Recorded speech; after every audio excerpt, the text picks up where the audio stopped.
Good morning, Upstate Church, and welcome into online worship this morning. My name is Dallas Wilson, and I am the teaching pastor at our Upstate Church Haywood location, and we're so glad that you and your family are able to join us this morning. I know today looks a little different. We're not able to gather together in person, but we're not going to let the weather throw us off. I hope you and your family are staying safe and warm in the midst of Snowmageddon 2026, but man, we're still going to get together and worship the Lord together, even if we have to do it virtually. Let me go ahead and invite you right now to take this stream and share it on social media or whatever platform you're watching on, to invite others to join us and make sure that the rest of our church family knows that even though we're not meeting in person, we are meeting together online right now. So go ahead and do that. As we get ready to continue in our Culture War series, I want to take just one moment and make you aware of a couple of very important dates coming up in the life of our church. And since you're at home and you got all the time in the world, why don't you go ahead and put these on your calendar and be sure to sign up for them. First of all, for all the students up there, let me remind you about Upstate Students Reckless Weekend coming up the first weekend in February. You can find out more information about this at upstatestudents.org, but this is very important. Today is the very last day to register. Students, you don't want to miss this, so go ahead and sign up now, even as we start worship this morning. The only other thing I need to make you aware of is the Engage Women's Conference. Ladies, you're not going to want to miss this weekend of encouragement and fellowship and growing in the Lord. This is going to be March 7th at our Simpsonville campus, and you can sign up for that at upstatewomen's.org. I think that's all the announcements I have for you this morning. Why don't you take just a moment and get ready to hear from the Word of God as we continue in our Culture War series. And today we're going to be specifically talking about worship, work as worship, and how we can have a meaningful impact every single day for the kingdom of God, even through our vocation. So I'm going to turn you over to Pastor Wayne now, and we're going to dive into God's Word together. Good morning, church family. Man, it's so good to be able to come to you this morning, to be able to bring you the message for the week, but this is clearly under unique circumstances, because if you're watching this video, it means that we've all been snowed in or maybe iced in. It depends on the forecast and who was right. And so with all that being said, I've got some help this morning. It's not going to be a traditional me standing in front of a table and just preaching to a camera, but I've invited Stephen Williams and Pat Gillen, two of our pastors, to join me in having a conversation about this message, the next message that was in our series, Culture Wars, and so we'll get to that in just a minute. But I wanted to start just by kind of offering a little bit of update and give some news that's pretty exciting. Just this past Wednesday night, we had a church-wide vote, online voting, and church conference in person, all together affirming the three-part recommendation that was related to both the Haywood and Five Forks campuses, and so that's super exciting. 99% of the vote went to the affirmative in regards to the sale of the property and relocation of Haywood campus. But then also about 97% for the second and third part of the recommendation, and that would be the reallocation of funds from Haywood to Five Forks, going to begin the construction of the Five Forks campus, which is exciting, going to get that moving quickly. And then also the third part of that was to go ahead and pre-approve the funding of a permanent facility for Haywood after 3 years in a temporary venue. So, hey, guys, I mean, what do y'all think about kind of the news of just the future direction and how God's provided in the midst of kind of terrible circumstances of a roof collapsing? Absolutely, but it's been exciting to see how God's hand's moving and providing for immediate needs and also kind of lifting the lid for the future of growth. It's awesome. Yeah. And even, Stephen, what do you think about, like, I know what we've seen, it's kind of unprecedented, anything I've ever seen, but like Haywood started 2.5 years ago, 150, 170 people, and to reach 700 and launch a campus out of it. I mean, right now they're averaging together, Greenville and Haywood, right at 900 a week. Sky's the limit, I know, but what are you dreaming about could happen at if it was Greenville Convention Center, for instance, where they worship for 3 years at Haywood? Oh, yeah. Well, what has happened is it's almost immediate. So when everyone starts to go to Haywood, and then you say, okay, everybody's going to Greenville, there's going to be a Sunday off. But immediately there's more. So when you hit Greenville, there's almost the expectation that first Sunday is going to automatically be more. You don't know where the people are coming from. Right. And it's like, did 500 people go out and invite more? But it just happens. So it really is God just doing something special that I think He could continue to do and will continue to do everywhere we go. Yeah. And speaking of everywhere, real quickly, I'm just going to go through these because people will be watching from all the different locations. So I know if you go to upstatechurch.org, you can see the list. But man, we're grateful for the folks watching from Anderson, from Five Forks, from Fountain Inn, where Pat is our teaching pastor there. You want to give us a little bit of an update what God's doing there? Oh, man, it's been incredible. Last year, we baptized 22 people at Fountain Inn campus, which is awesome. First full year. We started really after Hurricane Helene, was supposed to be our first Sunday. So it's two bookends, right? yeah. We went from Helene to Ice Storm so far. But, yeah, it's been exciting to see God working there at the Yount Center. Similar kind of thing like the core group, and then compared to what you're averaging now, it's really just unreal how God multiplies. It's so cool, and we got plenty of space to continue to grow, true. and so we continue to grow. Our student ministry is needing more space, and we need more space for groups, and we've got more people that need to be in groups, so it's exciting. That's cool. Yeah. We mentioned Haywood a minute ago. Out of Haywood, we planted Greenville. A soft launch was at the end of the year. Their first official day as a campus was first Sunday in January. But again, they're running 180, 190 on Sunday incredible. mornings. Really great. Hayden is doing a fantastic job there. Harrison Bridge, of course, we just in a transition right now. Josh Bradley doing a great job. You want to kind of give everybody an update as far as Harrison Bridge? Everybody that's there when we go in there has a positive attitude. The core groups everybody's looking forward to seeing what God does. Josh is doing an amazing job with preaching and leading, and everybody just keeps coming back. Usually when the transition happens, people just kind of fall off or go somewhere else. Right. But it's just staying consistent and really exciting. That's cool. Yeah. And then, of course, shout out to Malden campus, those watching, and then Simpsonville. Of course, Stephen Williams is our Simpsonville hub pastor, and some people remember what in the world's a hub pastor. Stephen, tell them a little bit about what you do as far as just kind of the mentoring aspect of a lot of our teaching team, and then also like the campuses in the Simpsonville hub and your responsibilities. Yeah, mostly it's just meeting with the pastors, the campus pastors, and just once every 2 weeks or once a month, and just walk with them through just the things that's going on the campus, and just seeing what comes out from the leadership team and what we are looking for as far as like attendance and baptisms, and just seeing if everything's good with them, and then just seeing what in the Simpsonville hub for midweek.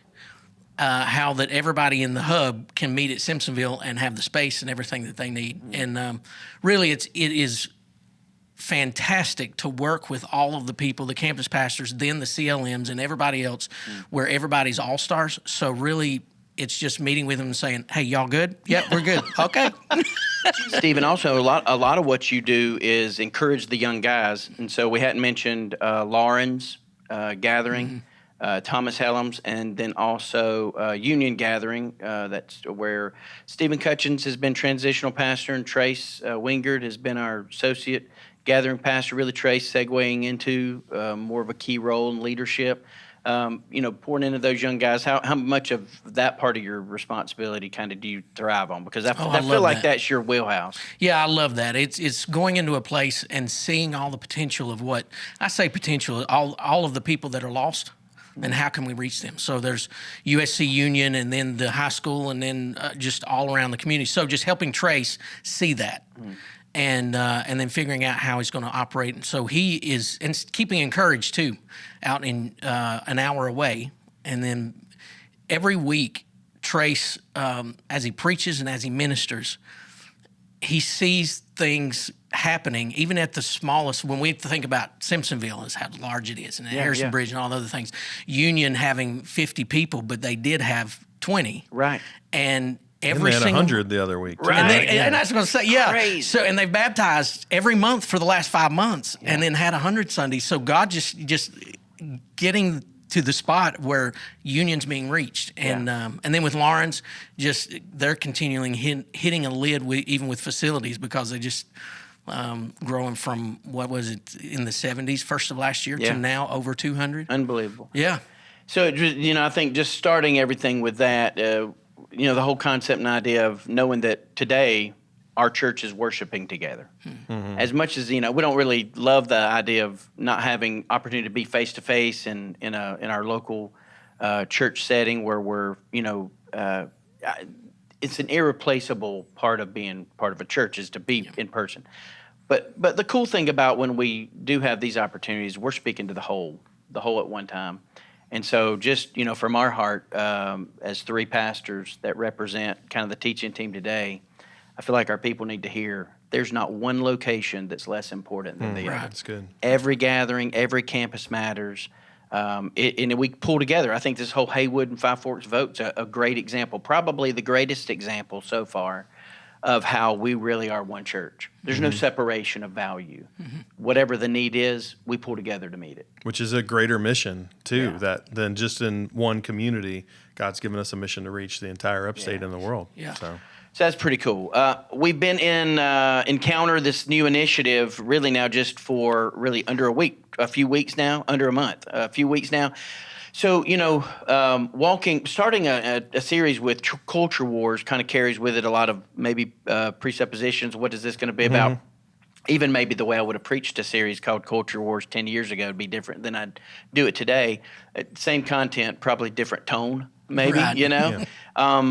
So far, how have y'all felt about just Encounter in general? Even we were talking about the new year and midweek, things that God seems to be stirring in our church and just the momentum.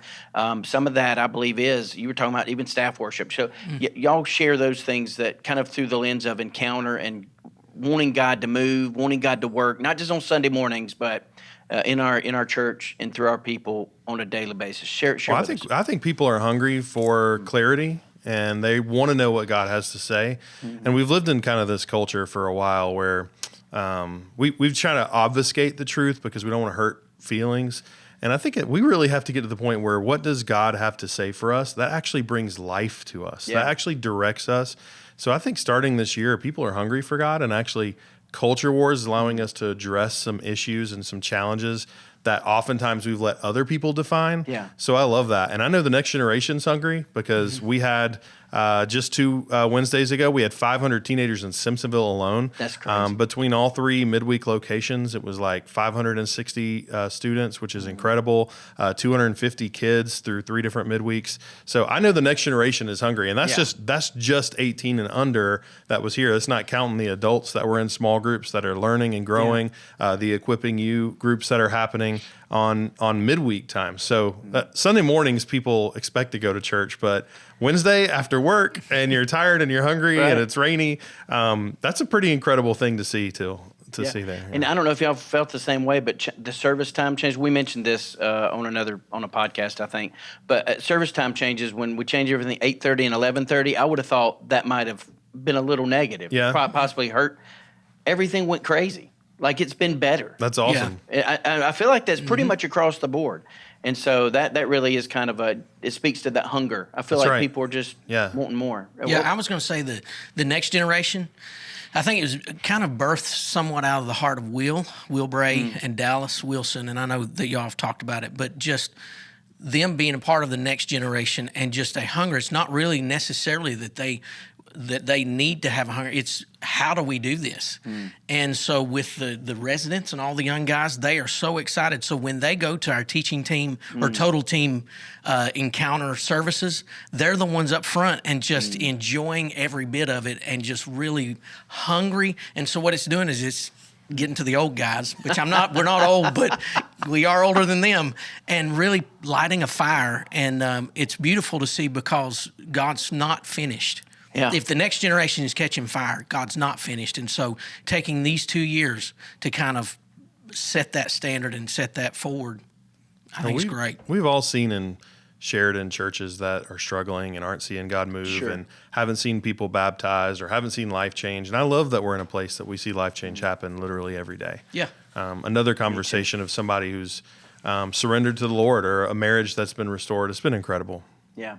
And I do think a lot of that is just the consistent surrender You know, it's not just staff. I mean, our people want what God has for them. I'm not saying that churches that struggle, churches that suffer, don't want that, but it is oftentimes about consistent obedience and not hesitating. But when God leads, yes, step. Hunger and obedience. Yeah. So, hey, that's kind of a good segue into this whole idea of culture war. So we started first of the year in a series of culture wars. We started in an unlikely place, Romans chapter 12. And I'm sure everybody, all our teaching pastors, at least communicated a similar message because we all agree on the text and the major points. But that seemed for me an odd place to start initially until we really started studying through it and getting the idea of, getting the framework right. Basically this whole idea of Romans 12, 1 and 2, not being conformed to the world, but being transformed by the renewing of your minds, being the starting point for cultural engagement. Because the problem I have witnessed, and I think now hindsight's 2020, is confrontation without transformation is ineffective. There's no way that I can effectively engage a culture in the name of Christ as an ambassador of Christ until I actually have the mind of Christ. Yep. So that was kind of it makes sense now, Romans 12, 1 and 2 is a great starting point. But we spent 2 weeks kind of getting our heart ready.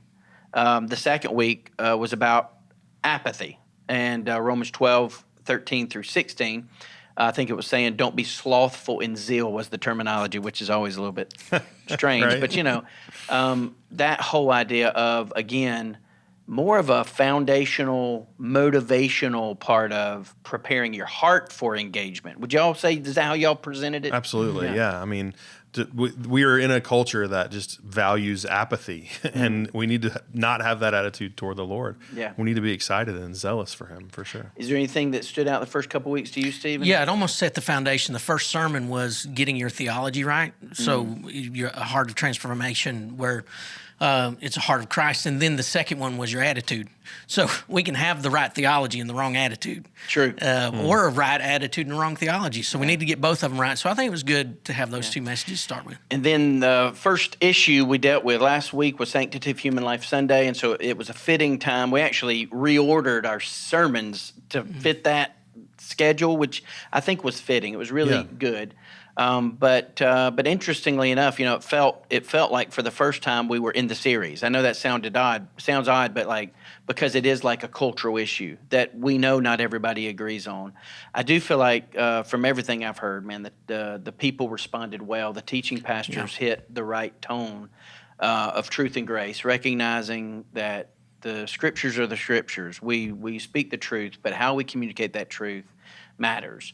And so I love that we'll not spend more time elaborating on that issue, but I do think that was a good first issue or topic to talk about.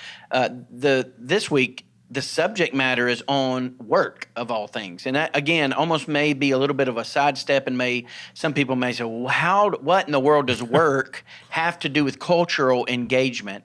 And so this idea of not just work, but seeing work as worship to God. And so before we dive into that, what's your initial thoughts on the idea of work and cultural engagement? How does it fit?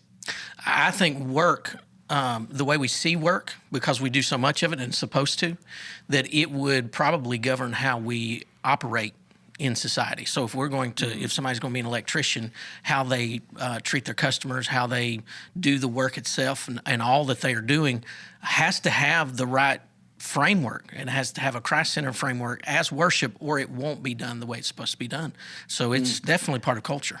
2 Corinthians 5 says we're ambassadors, but I think we usually think of that. We're representatives of Christ. We think evangelism, missions. Yeah. But what we're saying is this ambassador thing applies to every part of our life. Well, and then what's the first question you ask when you meet somebody after you get to know their name? Well, what do you do? What do you do? Yeah. Right. And so much of your identity is, that's right. That's right. But I mean, so much of your identity is caught up in what you do. And I think there's an unhealthy aggression we can take toward work where it becomes such a big part of our lives that it replaces the reminder for us that God has actually placed us here to work hard as worship for Him, keeping Him at the centerpiece. That's so good. Just like what you said. So the first passage came to my mind is not a passage that is the primary text. But when Amy and I were even talking work as worship, she literally said, "Was that 1 Corinthians 10:31? Is that what y'all were going to talk about? Is that your primary?" And I was like, "No, it's actually not." But here's what 1 Corinthians 10:31 says that I think is super relevant to everything we'll talk about. Paul says, "So whether you eat or drink or whatever you do all to the glory of God." That's good. I do think that is the heart of what we're going to talk about for the next 45 minutes. Is kind of this heart of, when you're transformed by the renewing of your mind, being sanctified in the likeness of Christ, it changes your actions, not just your intellect. It doesn't just change what you believe. It actually changes how you live it out. And if that's the case, then it doesn't matter if you're at a restaurant eating. It doesn't matter if you're asleep at home. It doesn't matter if you're working in your occupation. You are representing Christ. It's a worldview shift, right? It major. Yeah. It's all consuming. Yeah. So I do think in a weird way, it's crazy that I even question, does work as worship fit cultural engagement? Because again, it's almost that foundational part of our identity that leads into how we're going to. And our entrance into the world in many ways. Yeah. Well, if you imagine if the whole world worked like they hated it, like we're coming to retirement, we got to get done, and their attitude stinks. Imagine how terrible society would operate, right? It feels that way sometimes. Yeah, it does. So there has to be a genuine Christ-centered view on work, or everything's going to collapse. I mean, just think about how many times you see somebody at work and they're miserable. Yeah. Right. I mean, like miserable. Yeah, it's frequent, right? I went to the DMV the other day and was in and out in 10 minutes, and I was like, this is the craziest experience I've ever had. It's usually the exact opposite of this, right? Amy, I had to go to the hospital for a very minor procedure. Nobody get upset or anything, but it was I was there. The thing that stuck out to me, made me think about it a second ago, is how nice everybody was. And this is what's bad in our day, is when people seem to enjoy what they're doing as an occupation and they're kind to other people. It's odd. It feels unusual. Yeah. It's because the norm is I'm miserable. I'm having to do this. I'm enduring. I'm getting through the day for the weekend. Yeah. So I think that's what we, as a Christian, should never communicate. And I know that we're going to get into this, but it takes away such a massive opportunity for Christ when we don't treat work as worship. Yeah. Because we're working most of the time. That's and right. so if we take that away, then we're taking away a massive opportunity to witness. That's right. When you look culturally, who were the people we looked up to when we were kids that we wanted to be? Policemen, firemen, right? Teachers. Now, what is the next generation? Who are they looking up to? It's influencers or streamers. Right. It's a different value of work that we have in this world today than we used to have. And that's not to say that we had it right 100%, but it has changed. Yeah, and I think, Amy, even this afternoon when we were talking about it, she said a word that I think does encapsulate what you're talking about, and it shifted. It started with I'll say my generation. I'm older than y'all a little bit, just a tiny bit. But generationally, maybe we're in similar categories, but I would say it started with my age group, but it's definitely gotten worse, and that is entitlement. The idea of I'm entitled. Absolutely. Most of the world's problems right this minute are centered around a sin of pride that is realized in this idea of entitlement. You owe me something. Yeah. Everyone owes me. I deserve this. And which is the opposite of a recognition of our total bankruptcy spiritually and the need of Jesus. That's right. That's right. So, hey, let me read this real quickly. I'm going to read a portion of Genesis chapter 1, chapter 2, and then just going to spend the next little bit talking about the points that our teaching pastors had kind of established, and we'll walk through it. But verse 24, Genesis chapter 1, verse 24, here's what it says. And God said, let the earth bring forth living creatures according to their kinds, livestock and creeping things and beasts of the earth according to their kinds. And it was so. And God made the beasts of the earth according to their kinds, and the livestock according to their kinds, and everything that creeps on the ground according to its kind. And God saw that it was good.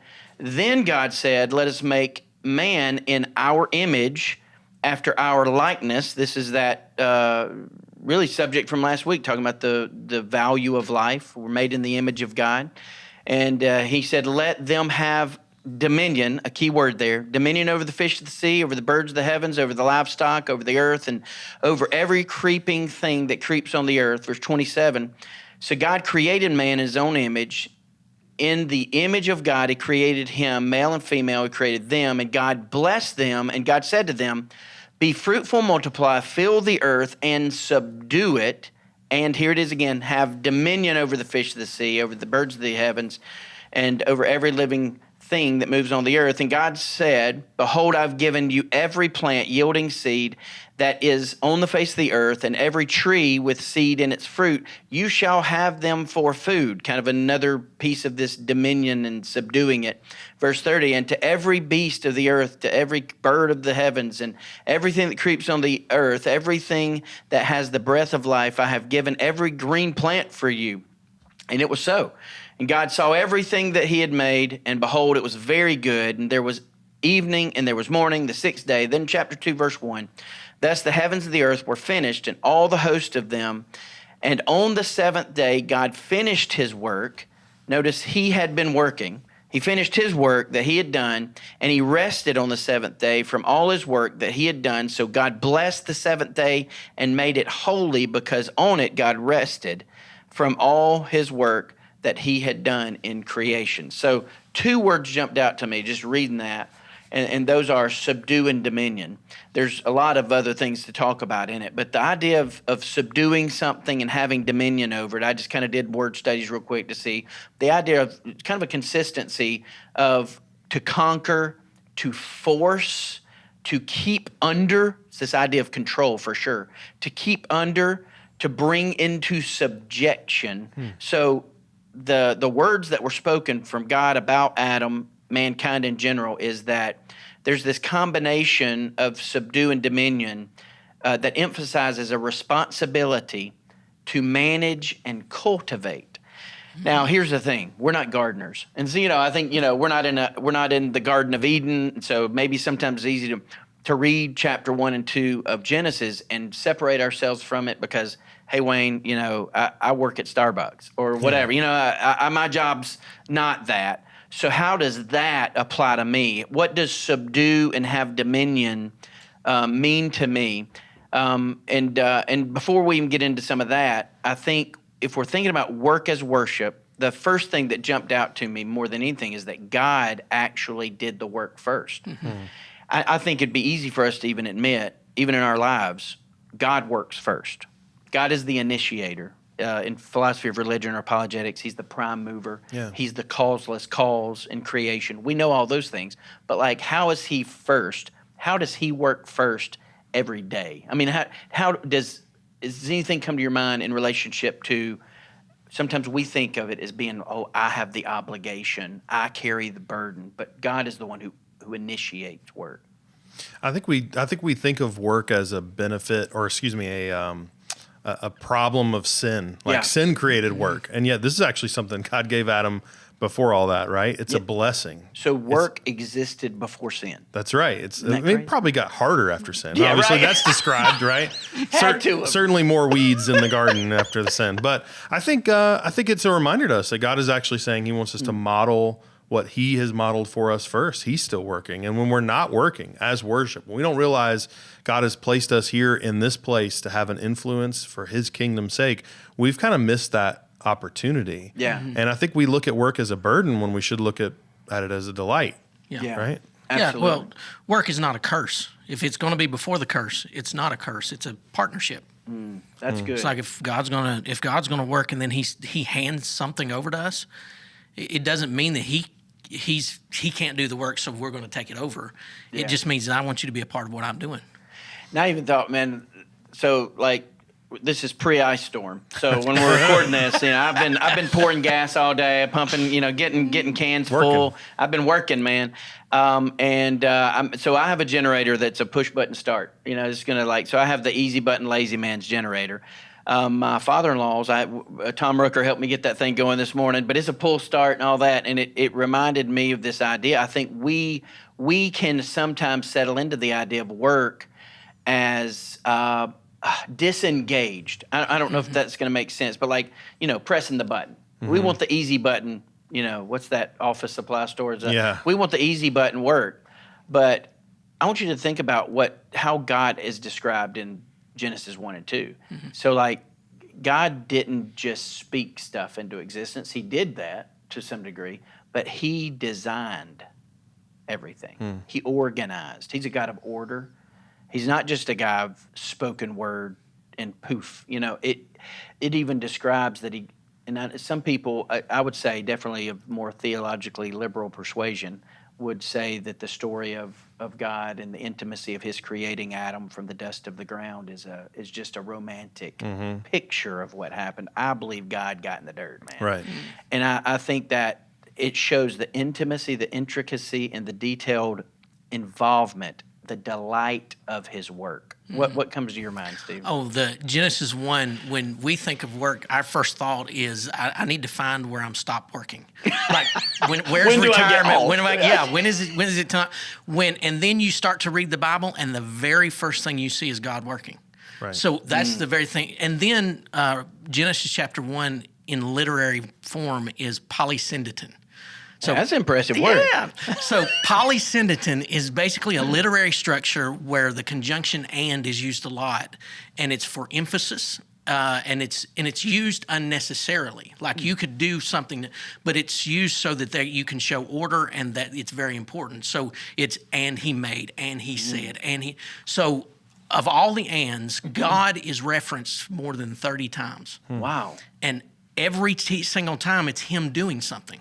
It's him talking or him, it's very good or whatever it is in the reference.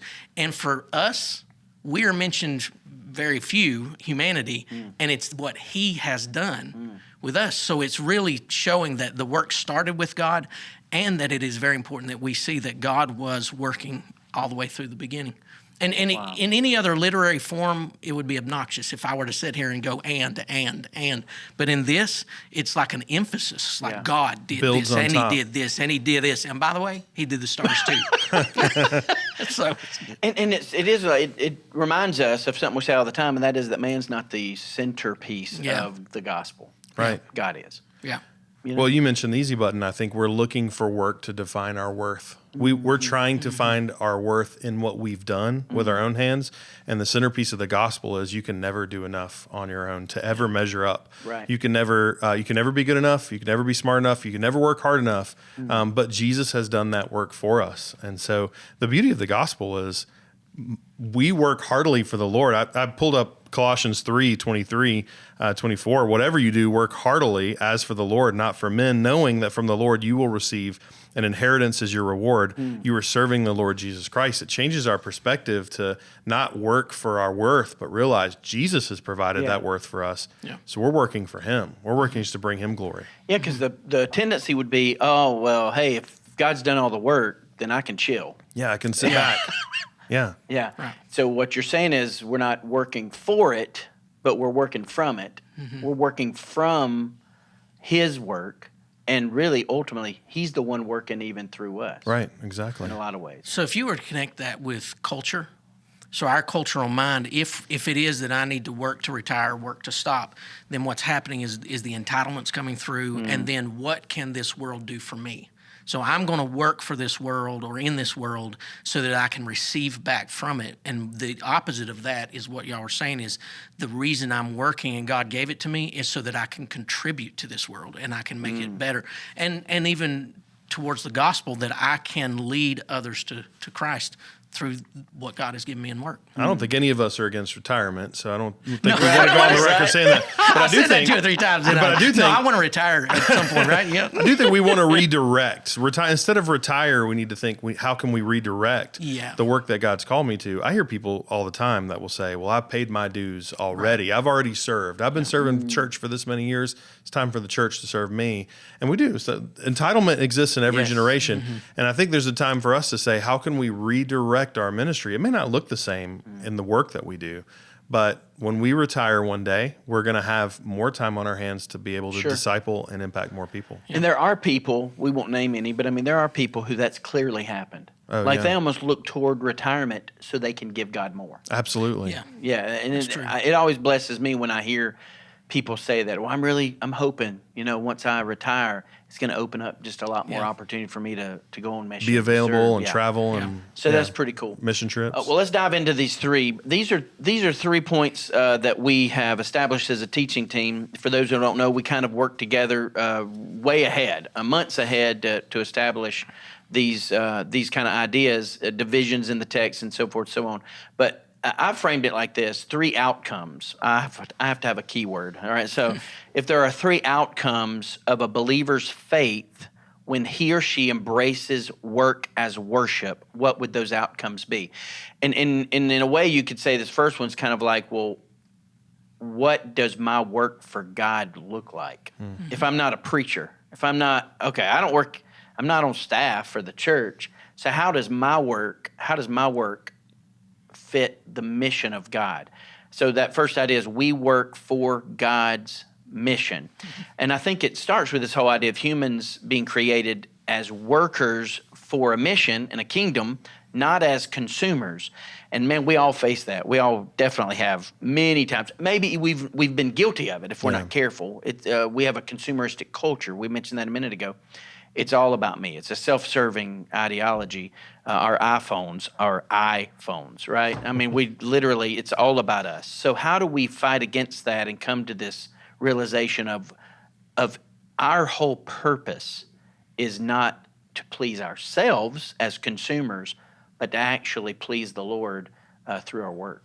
Well, Adam wasn't a preacher either, right? That's a good point. I mean, if he was, he's preaching to his wife. That's pretty much, I guess, his kids. She might have been at that point. But Adam wasn't a preacher, but inherited this work from the Lord. I think what we have to realize is this is something God's given us. Yeah. It's a tool He's given us, and it's a tool for His mission's sake, right? So I know this is a crazy thing to say, but if you hired a Christian at your place of employment, you should have no doubt that that's the hardest working person that you hired. That should be the assumption. Right? It should be that if a Christian is on your team, you can know that Christian's going to follow through with what they say they're going to do. They're going to show up on time. They're going to end when they're supposed to end.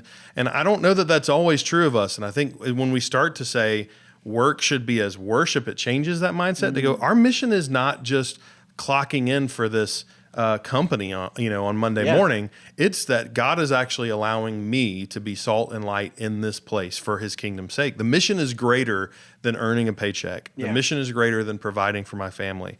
It's also the kingdom of God. And that's essentially what I think Adam sees too, right? Yeah. We never stop representing. Right. Yeah, that's right. We're always a representative. This isn't a Sunday faith. It's an everyday faith. I think that it's that we get in the mindset of either or. So when we think about this, I do think that we should think about retirement. We should think about our making money so we can be fed. We're pro-retirement here. Yeah, we're pro-retirement. I got to say it. But on the other hand, we should also think of it as unto God. So it's not either or. We're not spiritual on Sunday and secular on Monday. It should be that everything that we do is unto the Lord, but it's also unto the Lord for the creation, in the creation. So there has to be a balance in that. One thing I was thinking about in the text that I noticed is the emphasis in the text is that God does the extraordinary. He made all the earth. He made the heavens. He made all of that. And Adam does the ordinary. He names the animals, and he said, replenish the earth. All of those things are ordinary. So it means this is that God is in charge of the extraordinary, not us. But He has made us partners to be partners in the ordinary. So when we talk about ordinary, it would be the everyday life. That's part of God's work, is the everyday life. Such an easy thing to grasp, but I'll be honest with you, I didn't think about it until you said that. But listen, I mean, God doesn't call Adam to do anything Adam can't do. Right. Yeah. That's true. That's right. I've never thought about that. I mean, he didn't ask Adam to do God stuff. No, that's God's business. And the reality is we're all called to ministry. Sure. Right? Yeah. Every single believer, is called to ministry. It may look different. You may be an attorney. You may be, picking up trash on the side of the road. I don't know. But we're all called to ministry and doing what we're doing for the kingdom of God. So I think that's appropriate. How much does last week's message, and I know it was exclusively about sanctity of life and defense of the lives of unborn babies, certainly, and the vulnerable in other cases too. We talked about much more than just abortion. But how much does being an image bearer have to do with our responsibility to work with excellence? Yeah, absolutely. I mean, people see us, they're waiting for us to fail as Christians. They want to be able to point to a Christian and say, see, I told you, this is not real. This is not right. Yeah. When we aren't realizing that God has created us to be image bearers to the world, to recognize that we are representing Christ to the world, when we miss that in our jobs, we're actually speaking ill of the gospel in a way. I mean, we're not leading and living in such a way that leads people to the kingdom. Yeah. I think if we view work as worship unto the Lord for the glory of God, however you want to state it, that our work is viewed in a Christian perspective, then we will have no danger of treating people the way that we preached about last week. Because if you work that way, then you're going to choose the work that God wants you to have. You're not going to choose the work that would be harmful to society. Yeah. And then the way you treat them in the work that you do is not going to be abusive, and it's going to be right. So they both connect. I had written down a statement that I didn't know you were going to say this about, the whole idea of, and I rephrased it. God didn't call Adam to do God stuff, but I think that's so true with this. Our responsibility is not to replace God, but to represent God. And that's everything we've been saying in this first point, is as we're on mission to God, for God, we're not trying. God's not called us to do stuff we can't do, and He's not calling us to do anything, even in our workplace, that's not reasonable. From a person who's had a renewed mind, Right. after a transformed life. And so our responsibility is not to replace God, but to represent Him. Let's go to the second thing real quick. So we talked about we work for God's mission, but the second outcome is that we work as God's stewards. And all these things are overlapping. I think that a lot of times when we have our 3 points or 2 points, that they're very related, similar points. But in chapter 2, verse 15 in particular, here's what Genesis says. God took the man and put him in the Garden of Eden to work it and to keep it. And so he was to, going back to those two words we mentioned earlier, he was to steward it. Right. Like his responsibility, if you wanted to just encapsulate in one word, God called Adam to steward the garden well. Chapter 2, verse 15, really important, pre-sin. Pre-fall. Mm-hmm. Adam has not sinned. Nobody's eaten fruit yet.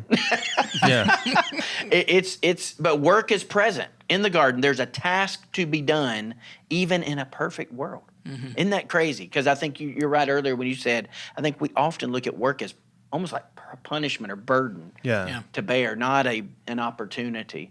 And so work happens before the fall. It's not a curse. You said that earlier. Right. It's not a curse. This was a holy work in a perfect world. And so with that in mind, what would you say, how does that change our outlook of work when we think about it as we're stewarding this responsibility or this opportunity God's given us in a everyday job? Let's say if it's working in a restaurant or I'm a nurse in a hospital. I mean, how do we look at that as I'm stewarding that? It makes it matter. It's like what I'm doing matters. So at the end of the day, I'm having an eternal impact on somebody. And if it doesn't matter, then you get through with the day. It's like, oh, good, I'm glad that's over. and then you go home and kind of recover from the day and then go back. But and days are hard like that. And we do have days like that. But if we look at it as a whole and making an eternal impact, it does change our perspective in saying that it matters for me to get up this morning and go to work. And even if I'm going to work because of my family. I'm going to work because my coworker needs an example, or I'm going to work whatever reason it is, but it matters. Well, John Piper had a famous sermon, Don't Waste Your Life, that really kind of encapsulated this idea, right? And I think it has to do with ultimately our drive and our identity and who Christ is, that if we're looking forward to retirement so that we can pull out of any kind of spiritual responsibility and stewardship that God's given us, then we've actually missed exactly what He's placed us on this earth for. And so I think that's why we say, let's redirect that attention. But if we lose our job and we lose our identity with it, then we have realized that job has been the idol. And so the challenge for us is that, yes, we can work too hard and focus on our work, or we can be too lazy. What we really have to do is capture that mindset to say, God has given me these gifts in this place and this ability to steward well and to be a light for his name, like in the world around us, to glorify him, whether we eat or drink or whatever we do, that he would be at the center of our lives. And I think that John Piper's sermon, which is an incredible sermon to go check out, puts in perspective the fact that when your life is centered, your identity is centered around, this is my goal. This is my life. Adam knew it, right? Because he was in the garden. Even when he was out of the garden, he knew who created the world and everything in it. I think when we're cognizant of that and we're living with the presence of God in every day, it's no longer just typing on the keyboard or responding to emails or answering the phone. It becomes an opportunity for us to actually work in a way that worships the Lord. Yeah. I'm going to make a statement that's kind of just summarizing a little bit about what we're saying, and if you guys have something to add, I think it'd be great. The whole idea of work, I think we have seen it as, or if we unconsciously even seen it as a result of the fall. But work isn't sin. Work isn't the result of sin. Work is actually ultimately a gift from God, a call from God, even before the fall. So if work isn't a result of sin, what causes the problem? Here's what I read. I'll leave it a quote unnamed. I don't remember who said it. Work isn't a result of sin. Frustration is. So the result of sin is our frustration with work. I don't know that I always want to believe that's true. All right. So is every time I get frustrated because I've got to work, is that a result of the fall? I don't know. What do you think? I think there are people that are exhausted and are working hard, working their fingers to the bone, and we have to make a distinction between exhaustion and laziness in some of those areas, because there are people who, man, they're burnt out or they've been through some things that we need to have a little bit of grace toward, and I know the Lord does. So we're not talking about people who are working themselves to the bone and then need a break and we'll probably talk about that in a minute as far as Sabbath and what God kind of models for us and the importance of that. But I think you're dead on that. Yeah, for sure. And this second statement, work is not a curse to endure, but a calling to steward well. That's kind of an overarching summary of that second point. I'm going to go and segue into the third point, and then this is really where Pat just mentioned Sabbath. I think this is such a missed opportunity, because that third outcome to work for us really should be that we work for God's pleasure. And we don't think of Sabbath as pleasing God.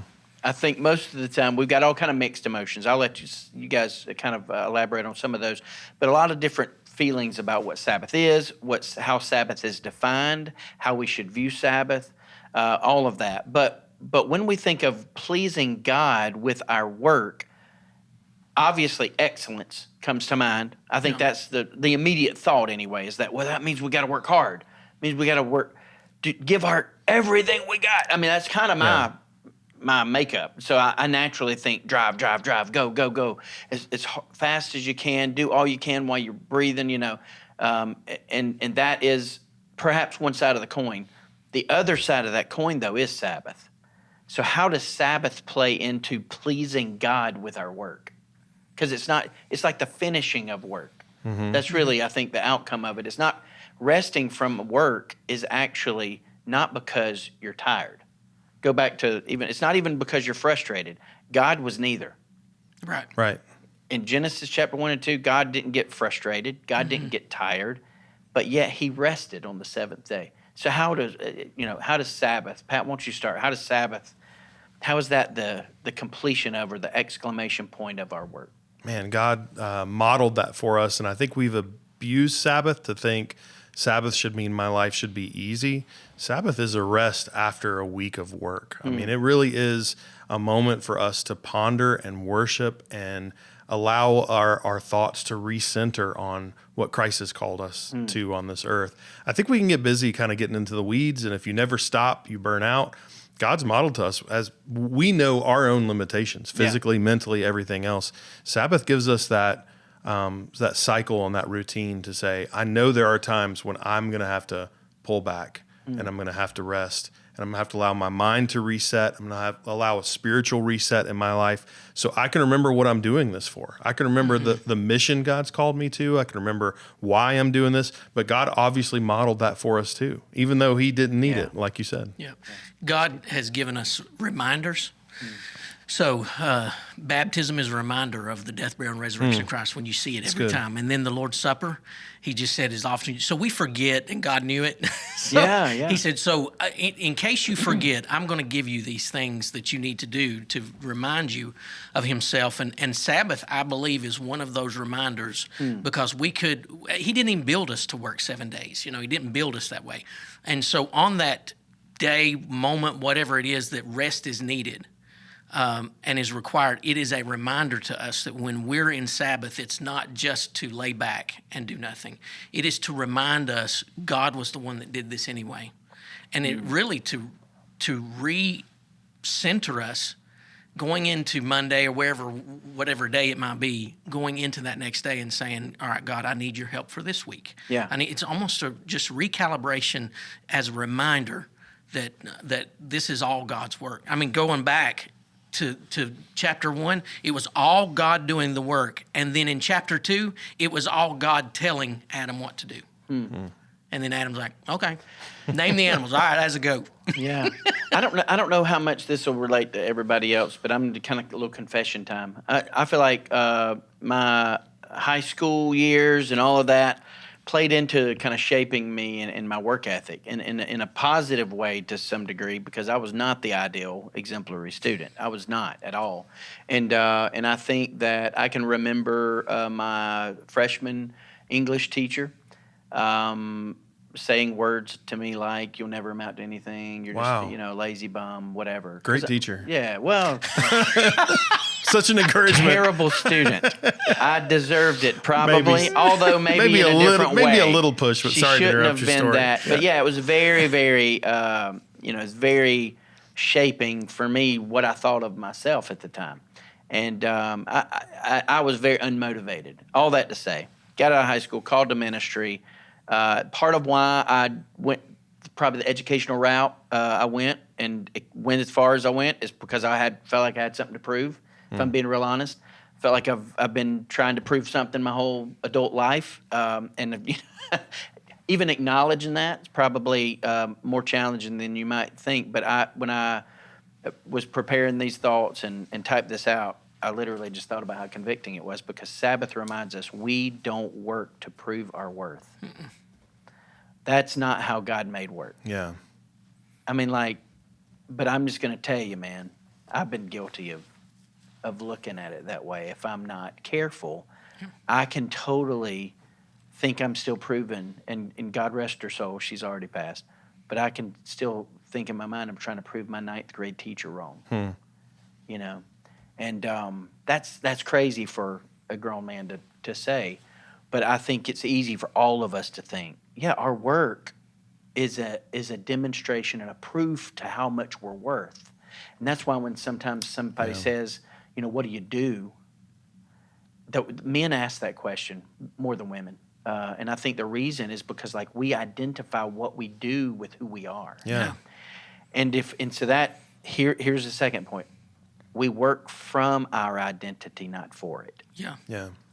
I think men especially, I'm not letting women off the hook, all right? So feel the conviction just as much if you're guilty. But I think it's easy for us to be identified by what we do and think, oh, yeah, I'm a doctor. Especially if we do it because well. I do doctor stuff. Yeah.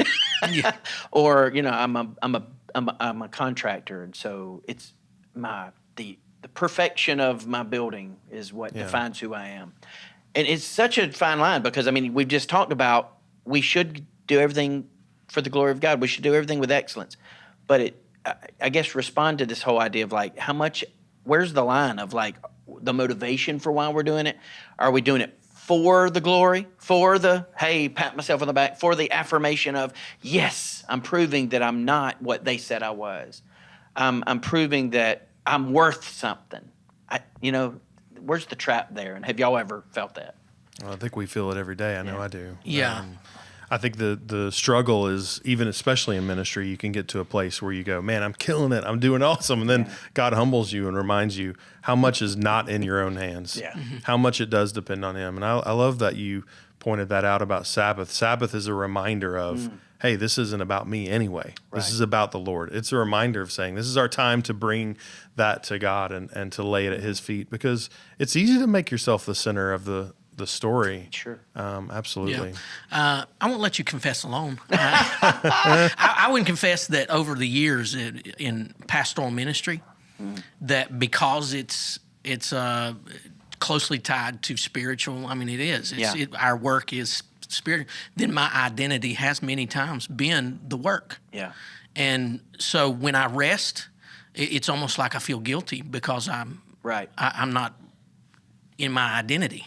But when it becomes a relationship, I believe two things happen that if we really view this right, that we could really work hard, really hard, and enjoy it. And when we do rest, we didn't need as much rest as we would have with a different attitude. Yeah. And if it's not our idea, if we have a relationship with God, we'll enjoy the work. And so the Sabbath, we'll enjoy the Sabbath more too. And the other thing is, if thinking about workaholics, people that on the other side of the spectrum, a lot of times when you work so much, there is a possibility of the work being everything. And so what happens is everything around you suffers, right? So when it suffers and then you go ahead and stop, there's nothing to stop to. Yeah. You just only have your work. But if there is a balance between I'm doing this for the glory of God and I need to work hard with excellence and but enjoy it because it's God's work, then when you rest, you will not have burned bridges, interrupted world. You'll be able to rest with family, with whatever it is, and even bring your family along with work. Well, I think in Matthew chapter 7, right? He says, there are plenty who are going to say, Lord, Lord, and they won't enter the kingdom of heaven. They said, did we not prophesy in your name, cast out demons in your name, done mighty works? Wow. And Jesus will say, depart from me, I never knew you. I think it's a shame if we start to find our identity in our work rather than in the work of the cross. That's good. And so the beauty for us is that, man, we find our identity and our hope not in the work of our own hands. We find our identity and our hope only in what Jesus has done for us.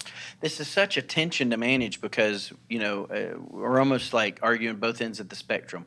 Our work should not be seen as a burden. Right. It's a blessing. Our jobs, the occupations God gives to us, should not be seen as a dread. I mean, these are gifts that God has given us to provide for our family, to represent Him well in the public square. So it is how we engage the culture Monday through Friday for most people. Some people work 7 days a week. I mean, but this really is the other side of the coin.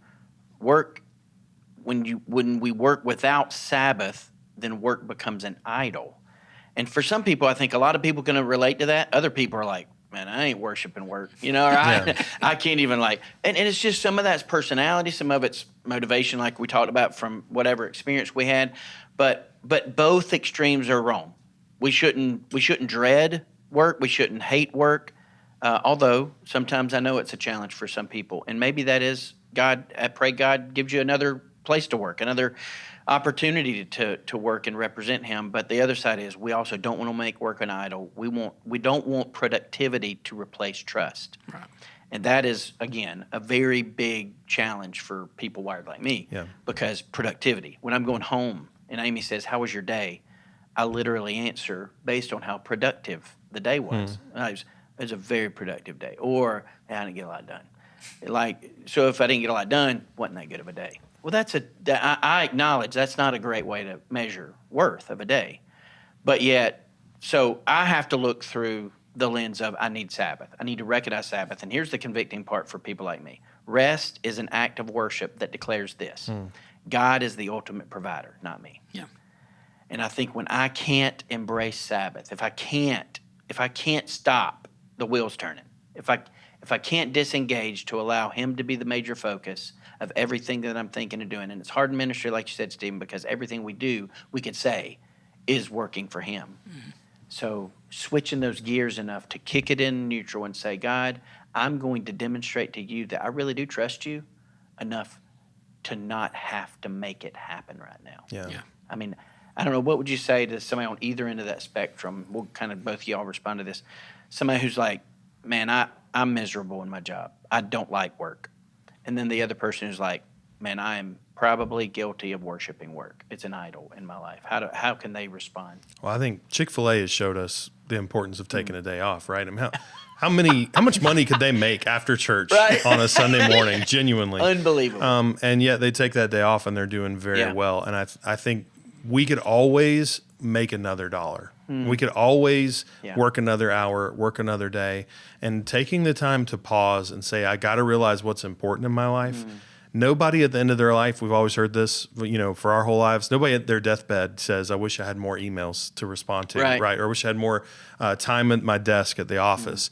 We start to realize what's truly important in our lives. And so for the people who are either overworking or the people who are trying to take shortcuts to earn a quick buck because they don't want to work, I think for us, what we have to say is let's reset our mind and our hearts to realize the purpose and the reason why we are here is to worship the Lord and to draw others to Him. And if what you're doing, if you're cutting yards and that's an opportunity to worship the Lord and actually have that interaction with other people to do that to the glory of God, But if you're a doctor and you're a neurosurgeon, use that platform for the glory of God. Whatever you have is your platform. Don't waste it. That's good. Don't waste it. Yeah, that's why I don't think that anybody that has a passion and a drive to work all the time. I grew up, my mom and dad, especially my mom, works all the time. I mean, all the time, just always working. And so I grew up that way and really appreciate it. I mean, appreciate seeing that. I don't think that you should take away the passion of how much you want to work.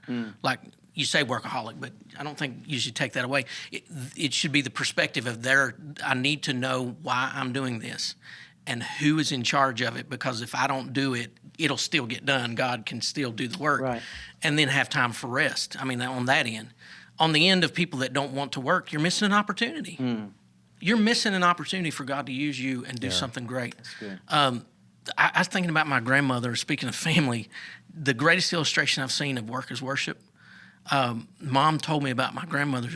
They were members at a smaller church in the mountains, and she would bake the wafers or the bread crackers for the Lord's Supper.